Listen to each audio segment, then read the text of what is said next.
ముందుగా జాతీయ పార్టీ అధ్యక్షులు మన గౌరవ ముఖ్యమంత్రి వర్యులు నారా చంద్రబాబు నాయుడు గారికి, మన యువనేత లోకేష్ అన్నకి,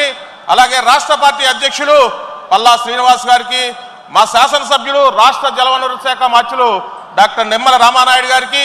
వేదికను అలంకరించినటువంటి తెలుగుదేశం పార్టీ కుటుంబ పెద్దలందరికీ, అలాగే ఈ మహానాడు పండుగ కార్యక్రమంలో పాల్గొనడానికి విచ్చేసిన నా తోటి తెలుగుదేశం పార్టీ కార్యకర్తలందరికీ కూడా ముందుగా నా నమస్కారాలు తెలియజేస్తున్నా. నా పేరు పెచ్చటి వెంకట నరసింహరావు. నేను పాలకొల్లు నియోజకవర్గంలో క్లస్టర్ ఇన్ఛార్జ్గా ఉన్నాను, అలాగే రాష్ట్ర పార్టీ కార్యదర్శిగా కూడా ఉన్నాను. నా క్లస్టర్లో 5 యూనిట్లు, 16 వార్డులు, 26 బూతులు ఉన్నాయి. ఈ 26 బూతులకి ఏదైతే మొన్న కొత్తగా ప్రవేశపెట్టిన 60 మందికి ఒకటి కేఎస్ఎస్ ఏదైతే ఉందో దాని ప్రకారం 944 మంది మహిళల్ని, 944 మంది పురుషుల్ని కూడా వేయడం జరిగింది. అలాగే 2019లోనే మా నియోజకవర్గంలో ప్రయోగాత్మకంగా మా శాసనసభ్యులు రామానాయుడు గారు ఈ విధానాన్ని ప్రవేశపెట్టి ప్రతి బూత్ నుంచి కూడా 100 మంది ప్రతి 100 మందికి 10 మంది మహిళల్ని, 10 మంది పురుషులతో పాటు 10 మంది యువతను కూడా అడాప్ట్ చేసుకుని ఈ విధానాన్ని ప్రవేశపెట్టడం జరిగింది. ఆ సమయంలో మేము అబ్జర్వ్ చేసింది ఏంటంటే, ఏదైనా ఒక విషయాన్ని టాప్ లెవెల్ నుంచి బాటం లెవెల్ తీసుకురావడానికి ఏదైతే ఈరోజు మనం వేస్తున్నామో కేఎస్ఎస్ చాలా చక్కగా ఉపయోగపడుతుందనే విషయాన్ని ఈ సందర్భంగా మీ అందరి దృష్టికి తీసుకొస్తున్నా. అంతేకాదు, ఏదైతే 2019-24 మధ్య మనం ఏ విధంగా ఇబ్బంది పడ్డాం, వైసీపీ ప్రభుత్వం వల్ల ఏ విధంగా ఇబ్బంది పడ్డామనే విషయాన్ని ఐటీడీపీ నుంచి కొంతమంది కార్యకర్తలను సెలెక్ట్ చేసుకొని ఏదైతే ఈ కేఎస్ఎస్లో ఉన్నటువంటి వాళ్ళందరికీ కూడా ట్రైనింగ్ ఇప్పించి సోషల్ మీడియా ఏదైతే ఈరోజు ప్రతి ఒక్కరి చేతిలో సెల్ ఫోన్ ఉంటుంది, ఆ సెల్ ఫోన్ ద్వారా ఈ సోషల్ మీడియా ద్వారా బాటం లెవెల్కి ఏదైతే మనకి ఇచ్చారో ఆ కార్యక్రమాన్ని క్రింది స్థాయి వరకు తీసుకెళ్లడం, ఏదైతే వైసీపీ ప్రభుత్వం మన పార్టీ మీద ఆ రోజు అధికారంలో వైసీపీ ప్రభుత్వం ఉండగా మన పార్టీ మీద చేస్తున్నటువంటి తప్పుడు ప్రచారాలని తిప్పుడు కొట్టడానికి చక్కగా ఈ ఐటీడీపీ ద్వారా, ఈ క్లస్టర్ విధానం ద్వారా, ఈ యూనిట్ని ఉపయోగించుకుంటూ కేఎస్ఎస్ ద్వారా బాటం లెవెల్ తీసుకెళ్లడంలో మా నియోజకవర్గం సక్సెస్ఫుల్గా ఆ రోజు 2019లో కానీ మొన్న 2024లో కానీ చక్కగా మరి విజయం సాధించామని చెప్పడంలో నేను చాలా ఆనందపడుతున్నాను, దాంట్లో ఒక భాగమైనందుకు. అంతేకాదు,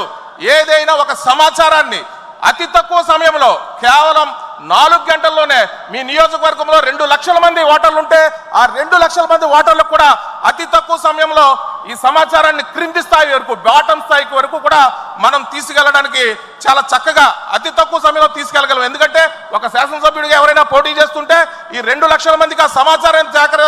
క్రింది స్థాయి వరకు ఆయన తీసుకెళ్లాలంటే సంవత్సరాలు పడుతుంది. కానీ కేవలం 4 గంటల్లోనే ఆ సమాచారాన్ని క్రింది స్థాయి వరకు తీసుకెళ్లే అవకాశం ఈ కేఎస్ఎస్ ద్వారా మనందరికీ కూడా వస్తుందనే విషయాన్ని మీ అందరికి కూడా మరొకసారి తెలియజేసుకుంటూ, అలాగే ఏదైతే మన పార్టీ అధికారంలో రావడానికి ముందు మన గౌరవ ముఖ్యమంత్రి నారా చంద్రబాబు నాయుడు గారిని అన్యాయంగా అక్రమంగా అరెస్ట్ చేస్తే మా నాయకుడు రామానాయుడు గారు ఏదైతే ఇంట్రడ్యూస్ చేశారో ఆ యువతను ఉపయోగించుకుని ఆ రోజు ఒక ప్రత్యేకమైన పాంప్లెట్ని ముఖ్యంగా యువత మీద టార్గెట్ చేస్తూ ఆ యువతకి ప్రతి ఒక్క పాంప్లెట్ని కూడా కాలేజ్ దగ్గరికి పంపడం జరిగింది. అలాగే ఏదైతే ఆలోచన చేస్తారో వ్యాపారస్తులు, ఆ వ్యాపారస్తుల దగ్గరికి కూడా పంపడం జరగడం ద్వారా ఒక్క కుటుంబానికే కాదు ప్రతి ఒక్కరికి కూడా, యువతకి తెలియాలి, వ్యాపారస్తులకు తెలియాలి, ఇంటిలో ఉన్న మహిళకు తెలియాలని ఒక ఆలోచనతో ప్రతి ఒక్కరికి కూడా ఈ కేఎస్ఎస్ ద్వారా, అలాగే మేము ఏర్పాటు చేసుకున్న యువత ద్వారా ప్రతి ఒక్కరికి కూడా అందజేయడం జరిగింది. అంతేకాదు, పచ్చని పశ్చిమ గోదావరి జిల్లా అందరం ఐకమత్యంతో ఏ విధమైన ఇబ్బంది లేకుండా కలిసిమెలిసి జీవిస్తాం. అటువంటి జిల్లాలో మన యువనేత నారా లోకేష్ బాబు గారి మీద జరిగిన దాడిని ఖండిస్తూ కూడా ప్రతి ఒక్క కుటుంబానికి కూడా తెలియని ఆలోచనతో ప్రత్యేకమైన పాంప్లెట్ రూపొందించి మరి ప్రతి ఒక్కరికి కూడా మా నియోజకవర్గంలో క్రింది స్థాయి వరకు 2019 నుంచి కూడా ఈ వ్యవస్థ ఉండటం వల్ల క్రింది స్థాయి వరకు తీసుకెళ్లడం జరిగింది. అదేవిధంగా 2024లో కూడా మా రామానాయుడు గారు ఒక పాంప్లెట్ వేస్తారు. ప్రతి కార్యక్రమంలో కూడా ఏ విధంగా మన పార్టీకి రేపు అధికారంలోకి రావడం ద్వారా ఏం అందిస్తాం ప్రజలకి, అలాగే